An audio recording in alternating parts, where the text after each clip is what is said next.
भिडणार नाही कोणी नडणार नाही आपला जबराट दरार आहे र तुला कळणार नाही तुला भळणार नाही आपला डेंजर कारभार आहे र का उडतोस रे भिडतोस रे कावळ्यांचा बनवून ठेवा आपली टोळी हाय वाघाची रे तू खपशील नडशील जावा इथं तिथं या हवा देखू जहा हाय आपलीच हवा इथं तिथं या हवा देखू जहा हाय आपलीच हवा इथं तिथं या हवा देखू जहा हाय आपलीच हवा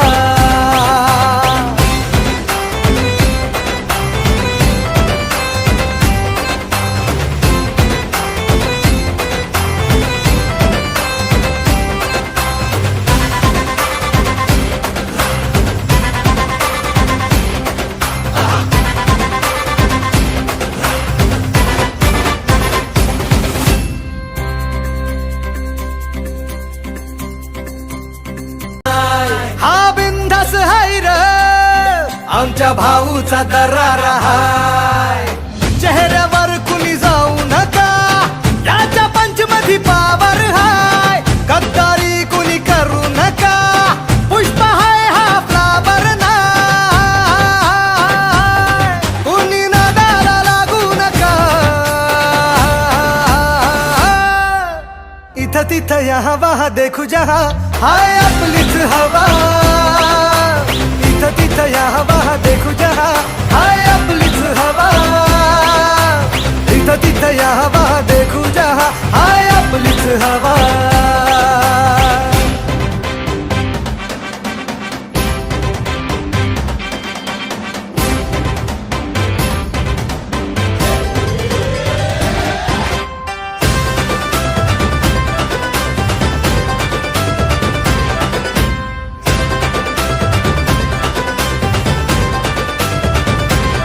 स्वप्न बांधून आज उशाला झालो पॉवरफुल आम्ही भीत नाही कुणाच्या बाला करू बत्ती गुल आम्ही घाबरत नाही कोणाला का देतो सहूल आम्ही नोकर नाही ओ तुमचे आता आमचाच रूल अंगावर आला शिंगावर घेऊ दणका देऊन तुला सबका टाइम आएगा भावा का तू करतो दगा का तू करतो दगा इथं तिथं या हवा देखू जहा हाय आपलीच हवा इथं तिथं या हवा देखू जहा हाय आपलीच हवा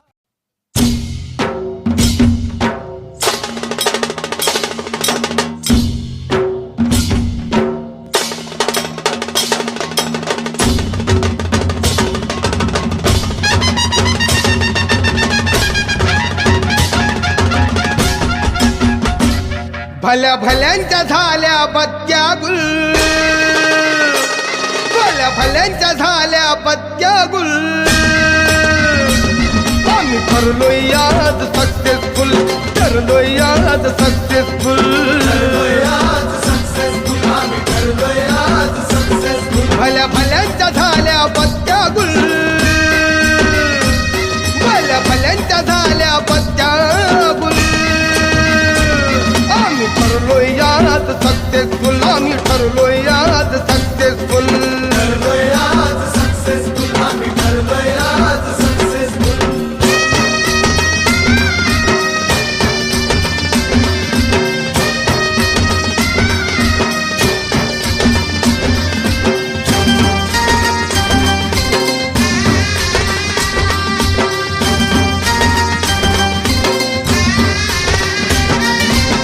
दिलं नाही यश आणलंय वाढून साऱ्या संकटांशी असं लढून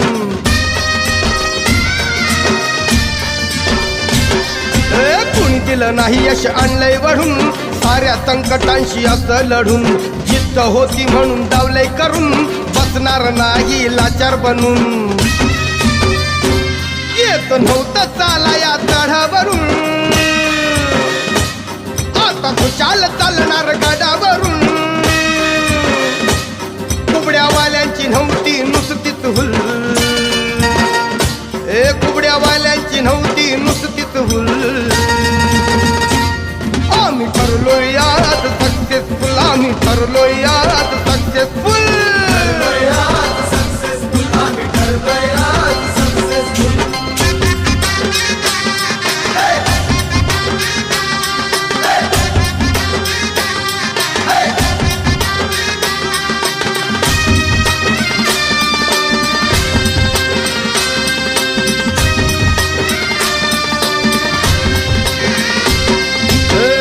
आव्हानाच्या वेदना भेटल्या, अहो छाताडात ठिणग्या पेटल्या, आव्हानाच्या युक्त्या शोधल्या, मग या लढ्याच्या रोळ्या गुंजल्या, मंत्रालयापर्यंत निनादल्या, भाकरी जन्मभरच्या मिळाल्या, आता खरंच बनलोय वंडरफुल, आता खरंच बनलोय वंडरफुल, आम्ही ठरलोय आज सक्सेसफुल, ठरलोय आज सक्सेसफुल,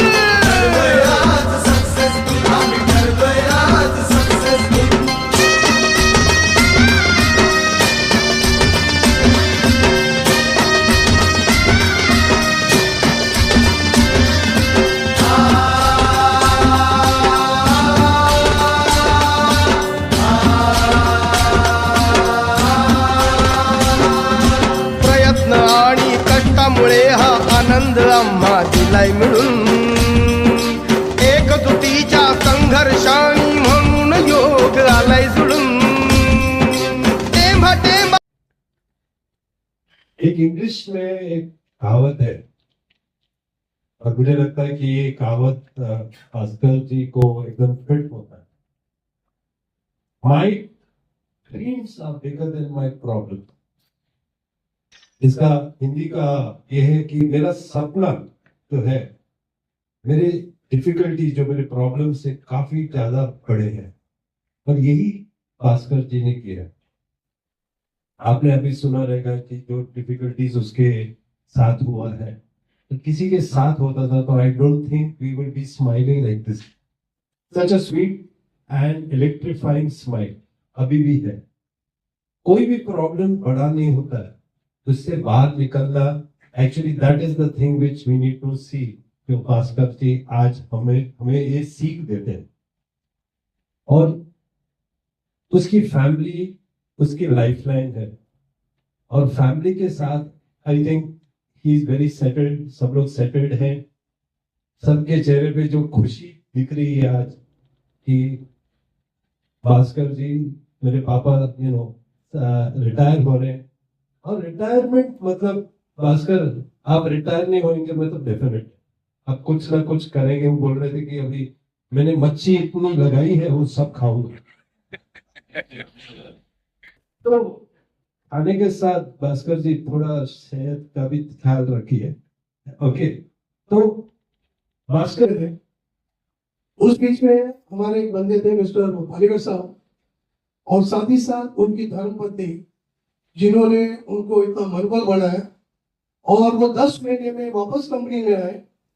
और सबसे बड़ी बात जो हम लोगों को सीखना चाहिए, मैं तो बोलता हूँ ये पूरे टाटा पावर में जाना चाहिए ये आवाज, कि ये व्यक्ति इतना होने के बावजूद भी कभी लेट नहीं आए, और ना ही कभी लॉस ऑफ पे हुए। एक जोरदार तालियां भास्कर साहब के लिए। और भी कुछ बातें हैं मैं टीवी पे शेअर करते रहूंगा, प्लीज। आपले उत्सव मूर्ती आज खूप सुंदर दिसत आहेत, आणि सौ पण खूप छान दिसत आहे तुम्ही दोघे ॲज अ जोडी। भास्कर नेहमी आमच्या बाजूला शेजारच रूम ऑक्युपाय करतात, आम्ही जे काय बोलतो सगळं यांना कळतं, आणि ते बोलतात ते आम्हाला कळतं की काय चाललंय तिकडे, कोणाशी बोलतात वगैरे। सो एक कनेक्ट आहे आमच्या दोघांमध्ये। सर्वप्रथम ऑलरेडी बोललं झालं असेल, कारण आम्ही जरा उशिरा आलो मीटिंग पुढे, की यांचं बुद्धिबळाचं जे क्षमता आहे सेल्फ डेव्हलप्ड आहे, बरोबर आहे ना? कोणी शिकवलं नाही। आमच्या इथे कितीतरी लोक ट्रेनिंगला वगैरे जातात, शिकतात, आणि तरी शिकत नाही, आणि हे काय न करता ट्रॉम्बेसाठी जे काय तुम्ही नाव कमवलंय, हॅट्स ऑफ टू यू।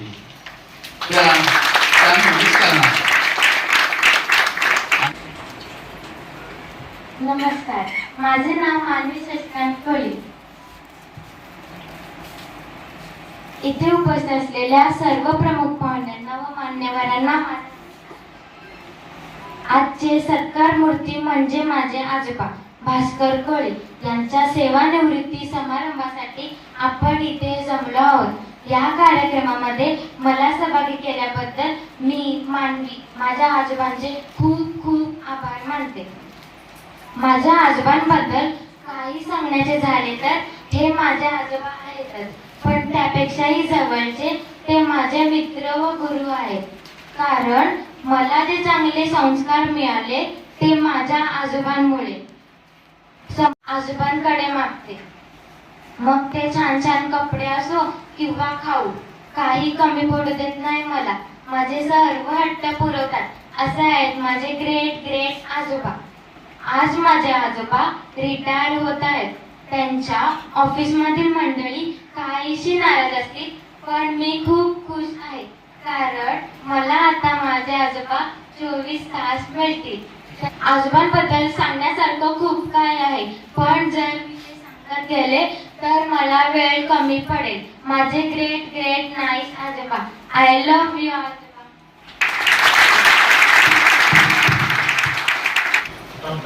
सर्वांचे आभार मानतो. त्या सपोर्ट वरतीच आज तो घर मध्ये उभा आहे. जरी तो एका पायावर आपण म्हणणार नाही, त्याला भरपूर सपोर्ट सगळ्यांनी आपले सगळ्यांचे आभार. त्यात तिची मिसेस आहे, तिचे तर जास्तच आहे. अजूनपर्यंत ती लक्ष्मी म्हणजे देवाचीच झाली. म्हणजे असं कोण मला वाटत नाही इतक्या हे तिच्याबरोबर दिवस काढेल. पण तिचेही मी आभार मानतो. 2 शब्द बोलायला दिले. तुम्हा सर्वांचेही आभार. नमस्कार सगळ्यांना माझा. सर्वप्रथम या आजच्या विशेष प्रसंगी उपस्थित असलेल्या आदरणीय वरिष्ठ अधिकारी वर्ग, सहकारी आणि मित्रांनो, आपणा सर्वांना माझा मानाचा नमस्कार.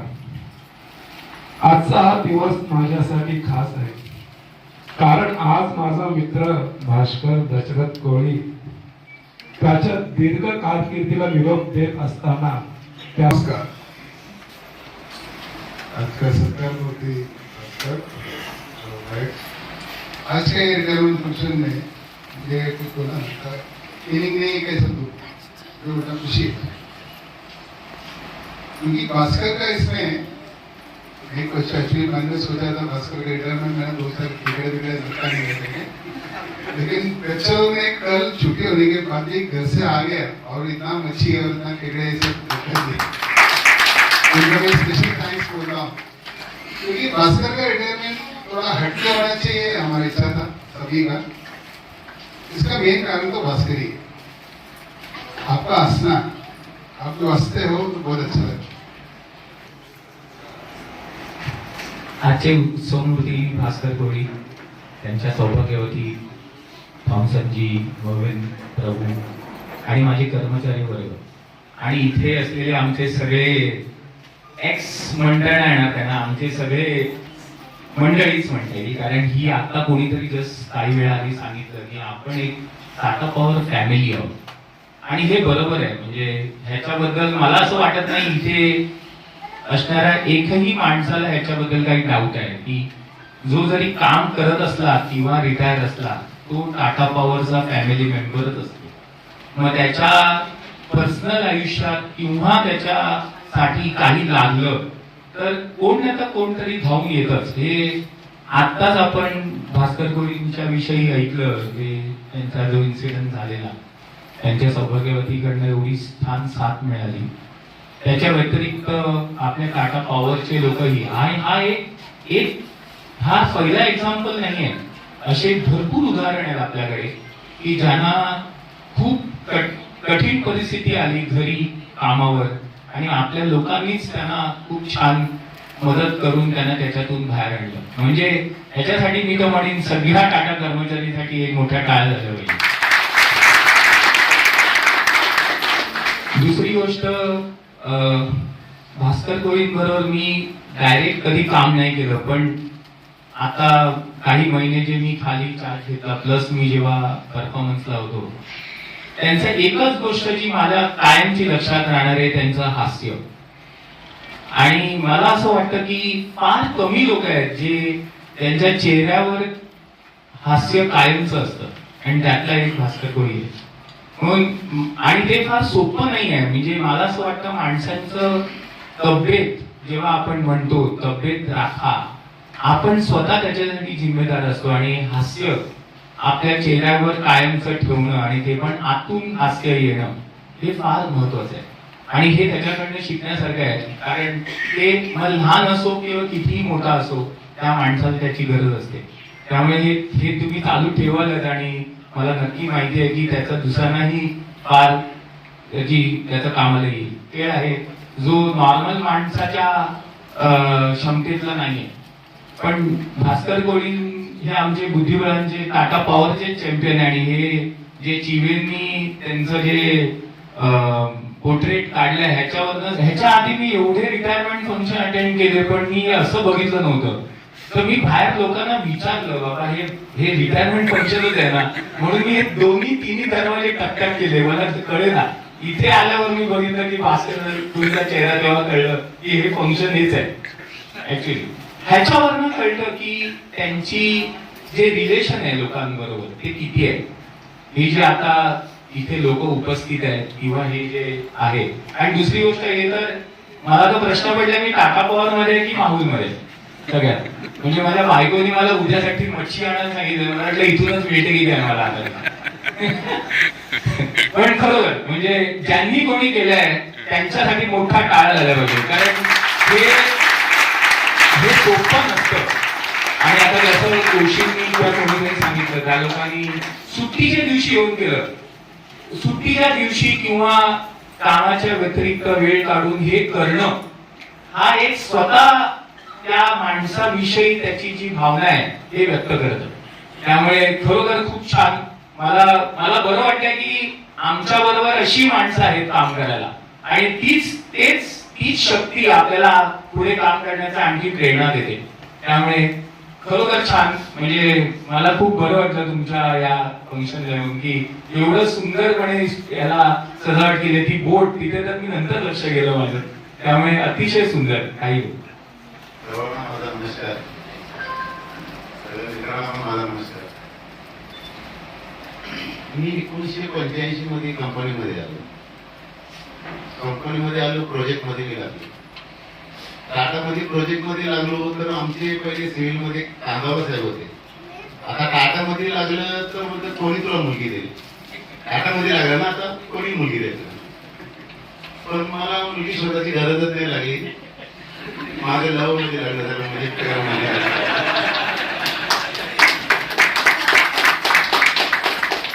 म्हणजे अशी आमची स्टोरी. तर माझं 85 मध्ये कामाला मी लागलो आणि 88 मध्ये लग्न झालं. 88 मध्ये लग्न झालं माझं फेब्रुवारी मध्ये ना, म्हणजे 14 फेब्रुवारी. त्या टाइमला व्हॅलेंटाईन डे असे काही माहिती नव्हतं. हा प्रकार काही 40 वर्षापूर्वी काही माहिती नव्हतं व्हॅलेंटाईन डे. तर माझं लग्न झालं 14 तारखेला. लग्न झालं 14 तारखेला. त्याच्यानंतर माझं 2 ते 3 महिन्यात ऍक्सिडेंट झालं. म्हणजे फेब्रुवारी मध्ये माझं लग्न झालं आणि मे मध्ये ऍक्सिडेंट झालं 3 महिन्यात. त्याच्यानंतर मी 1 वर्षभर हॉस्पिटलमध्ये होतो. कमीत कमी 9 महिने 1 वर्ष लागलं हॉस्पिटलमधून. मी चांगला होऊन आलो परत घरी आणि मी कामाला रुजू झालो. त्याच्यानंतर मग मी कामाला लागलो. त्याच्यानंतर 6 महिन्याचं मी काम केलं. 6 महिन्यानंतर मला मग कोशी परमनंटचं लेटर दिलं. तर ठीक आहे बरं, आता मी तर कोशी परमनंट मध्ये झालो. त्याच्यानंतर परमनंट पिन मी होणार असं मला वाटलं. तर कोशी परमनंट म्हणजे किती वर्ष काम करायचं हे समजत नव्हतं मला. कोशी परमनंट मध्ये किती वर्ष मी काम केले सर, तुम्ही पण विचार करा. कोशी परमनंट मी किती काम केले असेल. कोशी परमनंट मध्ये मी 14 ते 15 वर्ष काम केलं. त्याच्यानंतर मी परमनंट झालो 2004 ला. पण एवढी वर्ष काढायची असतात कोशी परमनंट मध्ये हेच मला समजत नाही. तर पहिला प्रोजेक्ट मध्ये असतानाच मला कोशी परमनंट केलं. तर प्रोजेक्ट मध्ये असताना मला इथं माहिती पण आहे युनियन काय असतं, लीडर कोण असतं हे तर मला काहीच नाही माहिती. मी प्रोजेक्ट मध्येच होतो. स्टेशन बीला मी तर कधी आलोच नाही. तर स्टेशन बीला माझ्यानंतर एक रजाक म्हणून आणि गिरी म्हणून त्यांच्या पण डोळ्यांचा प्रॉब्लेम होता. ते माझ्या जोडीला टाकले. त्यांच्या डोळ्यांचा प्रॉब्लेम होता म्हणून. मग ते माझ्याकडे आलं आणि मला सांगायला लागलं भास्कर कोळी तूच काय. तर हो मीच. ते बोलतं आम्हाला पण तुझ्यासारखं कोशी परमनंट ठेवलं आणि तुझ्या बरोबर काम करायला सांगितलं. ठीक आहे बरं आपण राहूया काम करूया. मग काम केलं आम्ही. मग ते लोक रोज यायचे लीडर लोकांना भेटायला. तर बोलत जा तुम्ही लीडर लोकांना भेटा, मला काय गरज आहे बरं, आपण परमनंट आहे त्याच्या पुढे होणारच आता आपण. तर ते लोक रोज येते. त्या टायमाला लीडर असायचं कोशी साहेब नव्हते त्या टायमाला. त्या टायमाला कोशी साहेबांचं राज्य नव्हतं. पहिला आता कोशी साहेब पहिला तर नव्हतं. पहिला कोशी साहेब हे कोण आहे तेच मला माहिती नव्हतं. हा नव्हताच, कोशी साहेब तर नव्हताच लीडर. पहिला होता तो गोरे होते, आनंद नाईक होते, असे लीडर होते. जाधव साहेब होते, असे लीडर होते. हे लीडर होतं तर या लोकांनी तर माझा तर काहीच विचार नाही केला. पण आता मी माझा ऍक्सिडेंट झाला, कंपनीत झालं, हे तर त्यांना माहिती होतं ना. मग मला कधी परमनंट करायचं? 1 वर्षात कोशीमध्ये राहताना 1 वर्षात करायचं का 2 वर्षात? पण माझ्यावर कोणीच लक्ष दिलं नाही. अशी आपली लीडर होती पहिला, कोणीच लक्ष दिलं नाही. आताचा हे कोणी कोशी लीडर आपले आताची लीडर काही न आपली ओळख नसताना तरी पण प्रॉब्लेम काय असेल तर स्वतः येऊन विचारायचे का बाबा काय प्रॉब्लेम आहे तुझा. हे अशी आपली आताची लीडर. आणि पहिल्याची लीडर तर बिलकुल मला विचार. मग मी परमनंट कसा झालो हे तुम्हाला मी सांगतो. मी जेएम साहेबांच्याकडे 2nd फ्लोअरला काम करतो. असे जेएम साहेब माझे समोर तर 8-10 तरी गेले असतील. माझ्या समोर 8-10 तरी गेले असतील जेएम. प्रत्येक साहेबांना मी बोलायचो साहेब मी परमनंट नाही असं सारखं मी बोलायचो. पण मला केलं परमनंट ते आमच्या देशपांडे साहेब. त्या टायमाला जेएम होते देशपांडे साहेब. त्यांना मी बोललो असं की साहेब मी परमनंट. मग त्यांनी पटकन लगेच ऍक्शन घेतली माझ्यावर. तर ठीक आहे, हा काय बोलतो याचा काहीतरी विचार करूया. तर मी परत 15 दिवस महिनाभर वाट बघितली. काय साहेब काय लक्ष देत नाही. आता हे पण काय साहेब लक्ष देत नाही. मग परत मी गेलो 1 महिन्यानंतर कॅबिन मध्ये. साहेबांचा मूड बघितला, परत गेलो. साहेब मला तुम्ही सांगितले मी परमनंट करणार, तर अजून काय झालं नाही. मग ठीक आहे. त्या टायमाला आपल्याकडे नवीन साहेब नव्हते एचआरला, ठाकूर साहेब होते एचआरला. मला साहेब डायरेक्ट बोलले तर ठाकूर साहेबाला बोलव. मी गेलो आपल्या ठाकूर साहेबाला बोलवलं. चला बरं मी पण जाऊया, दोघे जण काय बोलतात मला पण समजेल खरं खोटं किती खरं. मी गेलो आपल्या ठाकूर साहेबाबरोबर साहेबांच्या कॅबिन मध्ये गेलो. मी गेलो आणि बरं म्हणलं की साहेब बरं ठाकूर साहेबांनी आपल्या जेएम साहेबांनी लगेच सांगितलं ठाकूर त्या खोलीचं करून टाक. त्याला मी खुश झालो. त्या दिवशी खुश झालं. संध्याकाळी घरी गेलो ना बायकोला सांगितलं मी आता परमनंट होणार. गेलो असेच परत 1 महिना गेला, 2 महिने गेले. हे काय हव्यावर गोष्टी होत्या, हे काय होण्यासारख्या नाही आपल्या, असं झालं. पण नंतर मी 2 महिने परत साहेबांना मी टोचलं. परत साहेब तुम्ही बोले मला परमनंट करणार, तर बरं केलं नाही मला. ठीक आहे ठाकूर साहेबाला बोलव. परत गेलो ठाकूर साहेबाला परत बोलवलं. ठाकूर साहेबांनी मी आतमध्ये परत गेलो. काय होते ते माझ्या समोर होईल जे काय ते. मग ठाकूर साहेबांनी मला बाहेर काढलं आणि साहेबांच्या बरोबर यांच्या गोष्टी झाल्या. आता काय गोष्टी झाल्या काय माहिती नाही मला काय बरं आता काय होईल की नाही नक्की शंका आहे. आपलं असंच कोशी साहेबाचं नाव तसं कोशीमध्येच दिवस काढायचं हे असं वाटत होतं मला. पण नाही तसं काही झालं नाही.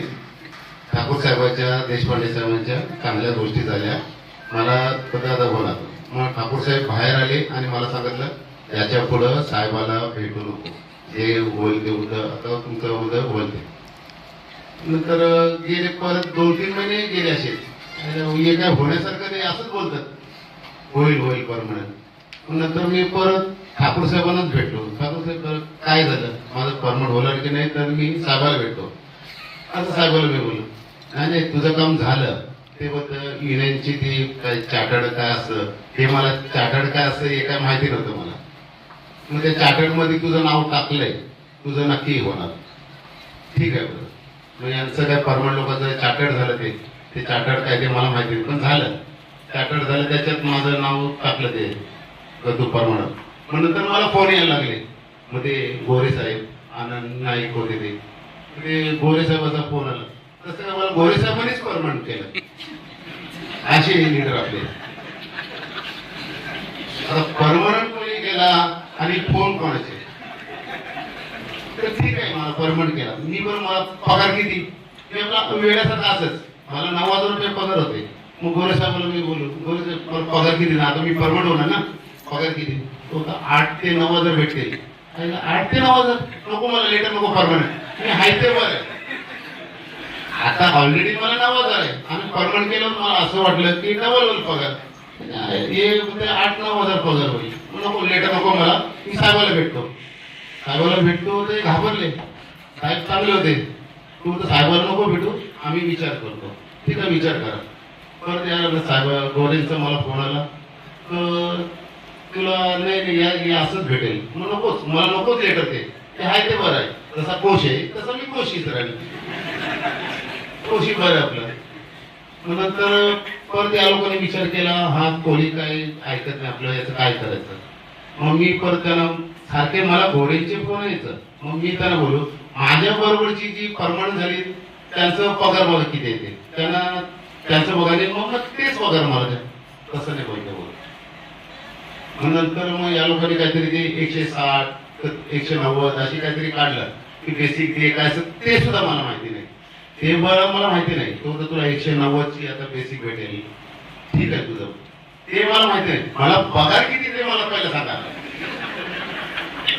तर तो पण 9 आणि 10,000 बोलायला लागला. मग नको लेटर मला, मी हाय ते बरं आहे, कोशी मी कोशी. मग या लोकांनी कोणी नाही, या लोकांनी कोणी विचार केला ते मला माहिती नाही. फक्त मला 255 लेटर दिलं, बाकी सगळ्यांना 160 दिलं. तर मी बोललो 255 मध्ये पगार किती, मला पहिला पगार सांगा किती. तर 13 ते 14,000 भेटेल. मग कोण बोलले मला, चल ठीक आहे 13-14 हे 255 स्टॅटिक असतं, त्याच्या पुढे नाही. असं कोणीतरी मला समजावलं. मग 255चं मी लेटर घेतलं. तर ठीक आहे, आता मी परमनंटचं लेटर घेतलं ना 255 दिवस, असं माझे परमनंटचे येते. मग माझा छंद आता बरं, आता काय केलं, माझी हॉबी भरपूर होती. कारण मी कबड्डी, क्रिकेट, व्हॉलीबॉल असे सर्व केलं. आता हा छंद तर माझा सर्व गेला. आता करू काय, आमच्या माहोलमध्ये फिरत राहायचो, तसे कोरोनाशी बुद्धिबळ खेळायचे. हा बुद्धिबळ काय ते पण नाही मला माहिती. आता मी ऍक्सिडेंट झाला तर कुठं फिरलो नाही, जसं काय नाही, तर त्यांच्या जवळ जाऊन बसायचो, काय खेळतात बघूया. हे खेळतात कोण, हा घोडा पुढे नेते, उंट पुढे नेते, तिच्या आईला कुठल्या खेळात तेच नाही माहिती. पण याच्यात ना 10 मिनिटे लोक खेळतात, हा म्हणजे मी जिंकलो, पण काय झालं काय ते समजत नाही. असं आता माझा ऍक्सिडेंट झाला, 1-2 महिना असेच बसून काढले त्यांच्याकडे मी, पण बघत राहिलो. घोडा काय, हाती काय, किंवा मला समजलं घोडा काय, हाती काय.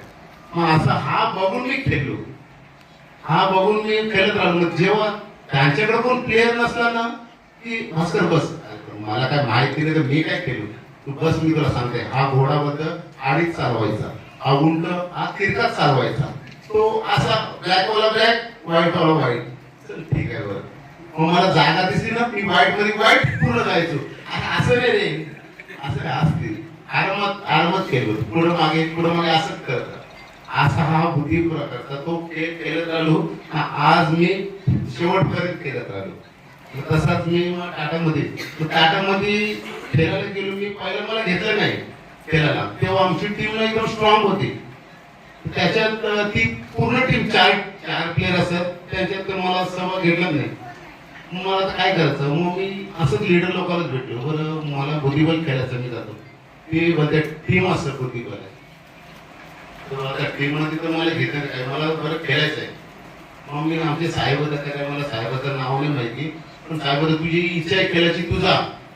मी आपल्या एकटाच गेलो वेड्यासारखा खेळायला. मग काय 2-3 गेम जिंकलो आणि हारलो. हारलाच तो हारला, जा आता काय नाही, असं केलं.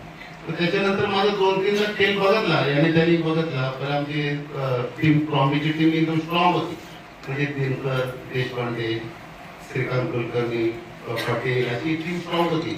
पण या लोकांनी माझा खेळ बघितला, हा कोणी वेळा नाही होतं, हा चांगला आहे. आपल्यामध्ये कोण नसला तर या भास्करला घ्यायचा. मग तो त्यांच्या टीममधून एक प्लेअर कमी झाला, मग त्यावर टीम मध्ये मला सामील केला. मग त्या टीम मध्ये मी कमीत कमी 20 ते 22 वर्ष झाली. आमची टीम नंबर 1च आहे, बाकी कुठली टीम नंबर आलीच नाही. ट्रॉम्बे रेड आणि ट्रॉम्बे ब्लू याच टीम आमच्या. मग ते हसल्याचे आमचे 3 रिटायर झाले, मी आता एकटाच उरलो. आता एकटा सुरू तर काय करायचं, आता कोणाला घेऊन जायचं, प्रभूचं घेऊन जायचं, कोणाला घेऊन जायचं. म्हणून तरी आपले कोशिश भेटले. तू कुठले पण 4 प्लेअर घे, तू कुठले पण सगळ्यांना विचारायला घेऊन, अरे मला कुठलेही समजते काय ते, पण चल तू माझ्याबरोबर फक्त, तू थोडा केलास ना. असे 3-4 प्लेअर बघितले मी. मग कालेकर होता, गडकरी होते, असे 2-3 कोशिश होते. मला काय येत नाही बोलतो, मी नाही येत नाही, तुम्ही चला बरं माझ्याबरोबर. असे 3 प्लेअर घेतले. ते 3 प्लेअर घेतले. म्हणजे यांना सांगायचं कसं खेळायचं. हा घड्याळावर पहिला लक्ष द्या तुम्ही, बाकी कोणावर नको. घड्याळ म्हणजे आपली बुद्धीपणे चाल केलो, घड्याळ स्टॉप करायचं, याच्यावर लक्ष द्या. हे नाही केलं तुम्ही जिंकू शकत नाही, असं मी बोललो. तर ठीक आहे, पण 3 प्लेअर त्यांना बोलायचो तुम्ही फक्त 2 जिंका, माझं सोडून द्या, मी जिंकणार नाही 100%. असे करून करून आमच्या टीमनी पण 3 प्लेअर नाही, भले ते कच्चे असेल पण माझ्यासाठी पक्के होते. असे मग कोशिशाबाने पण साथ दिली. तरी पण ते रिटायर झालेले ते गेले, पण आमची टीम काय नंबर 1 किंवा नंबर 2 आम्ही प्राइज सोडले नाही. हे कंटिन्यू ट्रॉफी मध्ये प्राइज झाले.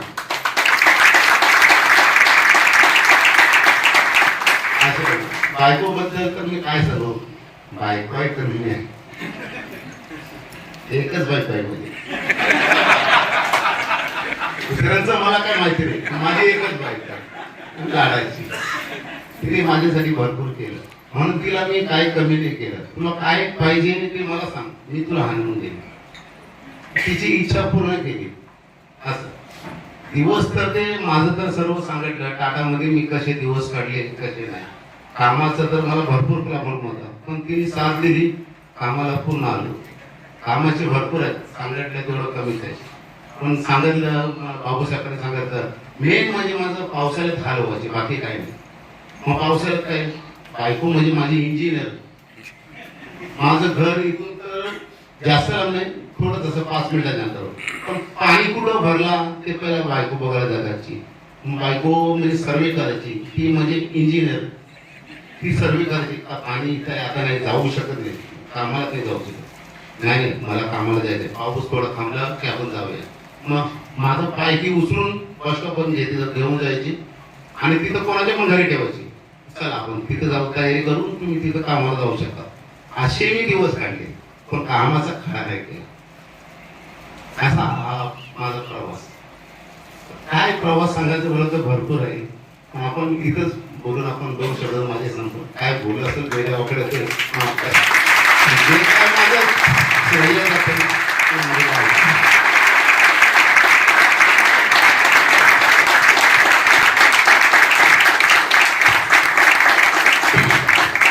Thank you Bhaskar sir. आणि झाल्या मशाली प्रकाश जवळ आलाय वळून, टेंभाने झाल्या मशाली प्रकाश जवळ आलाय वळून. नव्या सुरुवातीचे घ्या तिळगुळ, नव्या सुरुवातीचे घ्या तिळगुळ. आम्ही ठरलोय आज सक्सेसफुल, आम्ही ठरलोय आज सक्सेसफुल.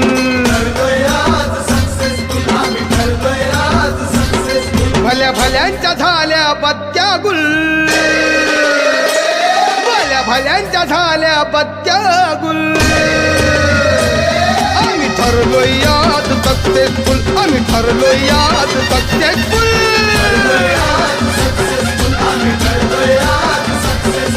आणि झाल्या मशाली प्रकाश जवळ आलाय वळून, टेंभाने झाल्या मशाली प्रकाश जवळ आलाय वळून. नव्या सुरुवातीचे घ्या तिळगुळ, नव्या सुरुवातीचे घ्या तिळगुळ. आम्ही ठरलोय आज सक्सेसफुल, आम्ही ठरलोय आज सक्सेसफुल.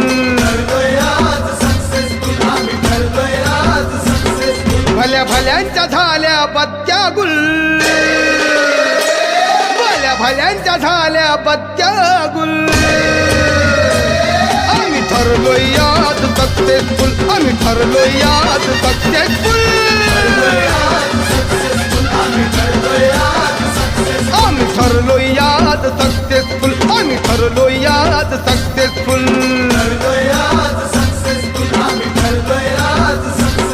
भल्या भल्यांच्या झाल्या बत्त्या गुल, भल्या भल्यांच्या झाल्या बत्त्या गुल आम्ही ठरलोय याद सक्सेसफुल आम्ही ठरलोय याद सक्सेसफुल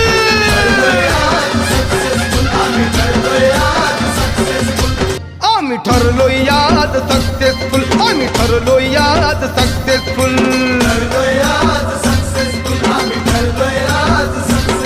भल्या भल्यांच्या झाल्या बत्त्या गुल भल्या भल्यांच्या झाल्या बत्त्या गुल आम्ही ठरलोय याद सक्सेसफुल आम्ही ठरलोय याद सक्सेसफुल आम्ही ठरलोय याद सक्सेसफुल